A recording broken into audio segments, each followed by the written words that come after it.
आज की बड़ी खबरें, मुख्य समाचार।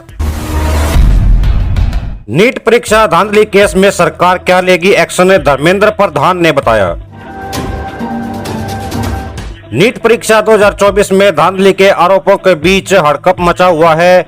इस पूरे मामले पर केंद्रीय शिक्षा मंत्री धर्मेंद्र प्रधान ने कहा कि सरकार पारदर्शी प्रक्रिया के लिए प्रतिबद्ध है।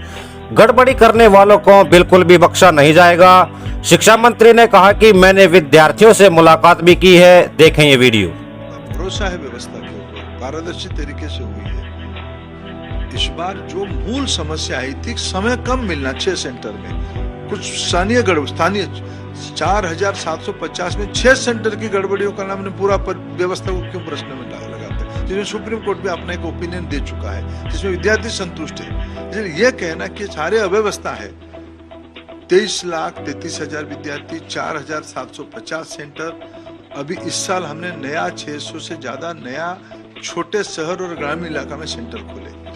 तो क्या पिछले दिनों में जिस प्रकार की खबरें आने लगी थी, परीक्षा की बोझ में बच्चे अपने जान भी छोड़ देते हैं। परीक्षा को कम बोझिला किया गया है। 12वीं की परीक्षा के तुलना के साथ इस बार परीक्षा की गई है। सिलेबस को घटाया गया है। कोरोना के समय में एनसीईआरटी ने अपने सिलेबस और कई राज्यों ने अपने सिलेबस को घटाया था। उसी घटती हुई सिलेबस के ऊपर 12वीं के स्टैंडर्ड पर क्वेश्चन सेट हुई है। ज्यादा केंद्र खुले गए हैं। जब नॉन सिटी के बच्चे ज्यादा आते हैं, कोचिंग सेंटर की बाहर के बच्चे ज्यादा आते हैं, तो किसी को तो कष्ट होती है ना। फ्रांस के राष्ट्रपति मैक्रोन से मिले मोदी, गर्मजोशी से किया स्वागत। प्रधानमंत्री नरेंद्र मोदी इस समय इटली में G7 समिट में हिस्सा लेने गए हैं। वहां उन्होंने फ्रांस के राष्ट्रपति इमैनुएल मैक्रोन से गर्मजोशी के साथ मुलाकात की। प्रधानमंत्री नरेंद्र मोदी की मुलाकात इटली की प्रधानमंत्री जॉर्जिया मेलोनी से भी होनी है। भारत की इस सम्मेलन में महत्वपूर्ण भूमिका होगी और कई अहम मुद्दों पर भी चर्चा होगी।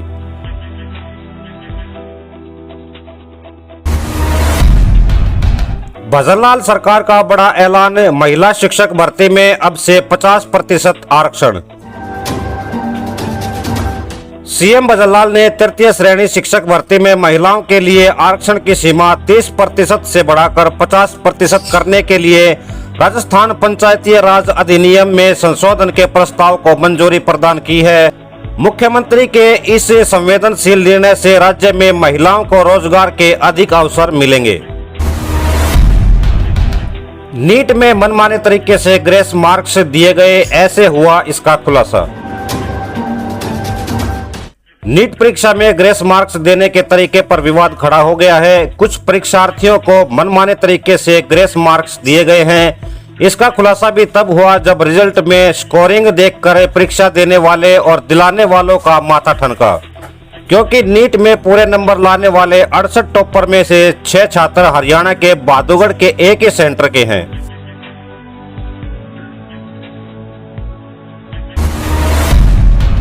दिल्ली में जल संकट के लिए आम आदमी पार्टी और बीजेपी ने एक दूसरे पर फोड़ा ठीकरा। देखें क्या कुछ कहा। दिल्ली सरकार की तमाम दलीलों पर दिल्ली की प्यास भारी पड़ रही है। वहीं बीजेपी कह रही है कि दिल्ली को उसके हिस्से से ज्यादा पानी दिया जा चुका है। मंत्री गोपाल राय ने आरोप लगाया है कि हरियाणा में पानी की चोरी नहीं रुक रही है। वहीं दूसरी तरफ बीजेपी ने केजरीवाल सरकार को कटघरे में खड़ा किया है। गर्मी जो बढ़ी है, टेम्परेचर बढ़ा है, उससे जो है लोगों की वो डिमांड बढ़ी है।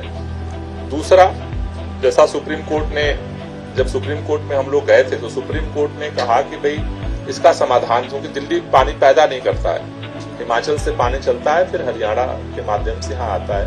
तो सुप्रीम कोर्ट ने ये निर्णय दिया था कि हिमाचल जो पानी देश का और हरियाणा जो है यहाँ तक पहुंचाए।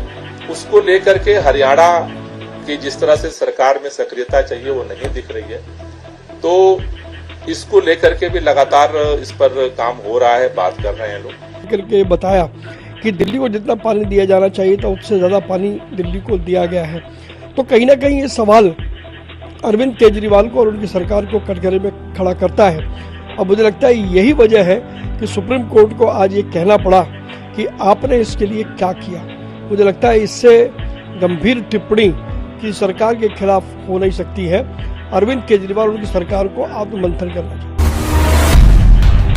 नीतीश कुमार सरकार ने 25 एजेंडों पर लगाई मोहर, बिहार के लोगों को मिली कई सौगात। बिहार के बेरोजगारों को बेरोजगारी भत्ता दिया जाएगा। मनरेगा के तहत बिहार बेरोजगारी भत्ता नियमावली 2024 की स्वीकृति दी गई है। बेरोजगारी का आवेदन देने के बाद आवेदक को 15 दिन के भीतर रोजगार नहीं मिलता है तो राज्य सरकार रोजगार मांगने वाले को मांग तिथि से तय सीमा के भीतर दैनिक बेरोजगारी भत्ता दिया जाएगा। स्वाति मालीवाल केस, दिल्ली हाईकोर्ट ने विभव कुमार की जमानत याचिका पर पुलिस को भेजा नोटिस। विभव ने अपनी याचिका में इसे आपराधिक मशीनरी के दुरुपयोग और छलपूर्ण जांच का मामला बताया है, क्योंकि विभव और स्वाति मालीवाल दोनों ने एक दूसरे के खिलाफ शिकायत दर्ज कराई है। विभव ने अपनी याचिका में कहा कि सिर्फ स्वाति मालीवाल के मामले की जांच की जा रही है, क्योंकि वह प्रभावशाली और राज्यसभा सांसद है। आतंकियों के समर्थक बहुत पछताएंगे, जम्मू कश्मीर डीजीपी ने दी चेतावनी। जम्मू कश्मीर के डीजीपी आर स्वैन ने खुलासा किया है कि आतंकियों को कुछ लोकल लोगों का समर्थन मिल रहा है। उन्होंने चेतावनी दी है कि आतंकियों को पनाह देने वालों का भी अंजाम बुरा होगा। डीजीपी ने कहा कि चुन चुनकर आतंकियों का सफाया किया जाएगा, उनको पनाह देने वाले भी नहीं बख्शे जाएंगे।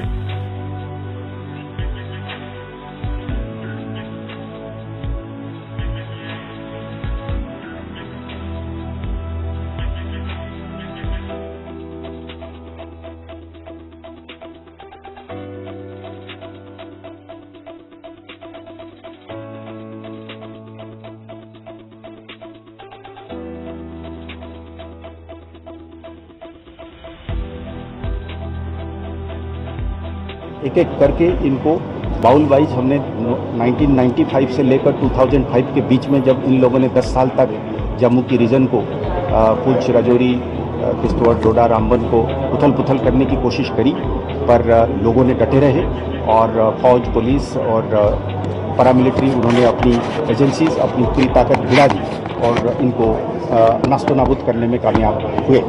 फिर उसी तरीके का एक चैलेंज अगर हमारे सामने दुश्मन रख रहा है तो हम एकदम से दृढ़निष्ठ हैं, हम प्रतिबद्ध हैं कि हम इनको मुंह करारा जवाब देंगे।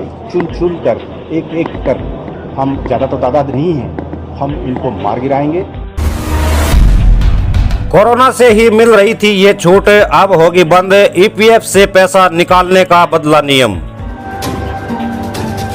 ईपीएफओ ने इस फैसिलिटी की शुरुआत कोविड महामारी की पहली लहर के दौरान की थी। वहीं दूसरी लहर के दौरान 31 मई 2021 को एक और एडवांस अमाउंट निकालने की अनुमति दी थी। इस सुविधा के तहत 2 बार कोविड एडवांस निकाल सकते थे। इस सुविधा को कोविड-19 महामारी के दौरान शुरू किया गया था, लेकिन अब ये लाभ ईपीएफओ मेंबर्स को नहीं दिया जाएगा। मैदान गीला होने के चलते यूएस से IRE मैच में देरी, मैच धुला तो पाकिस्तान होगा बाहर।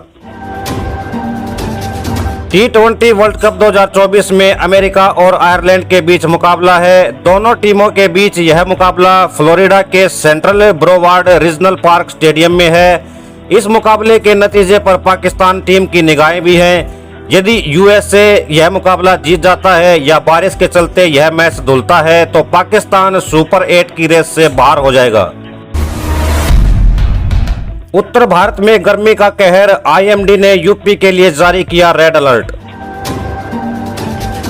उत्तर भारत के कई इलाकों में गर्मी का प्रकोप बढ़ता जा रहा है। मौसम विभाग ने दिल्ली के लिए ऑरेंज और पश्चिम उत्तर प्रदेश के लिए रेड अलर्ट जारी किया है।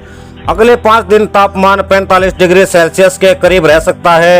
लोगों को हिदायत दी गई है कि बहुत जरूरी होने पर ही घर से बाहर निकले अथवा घर में ही रहें। इस वीडियो में फिलहाल इतना ही। हम मिलते हैं फिर किसी नई वीडियो में नए टॉपिक के साथ। तब तक के लिए जय हिंद, जय भारत।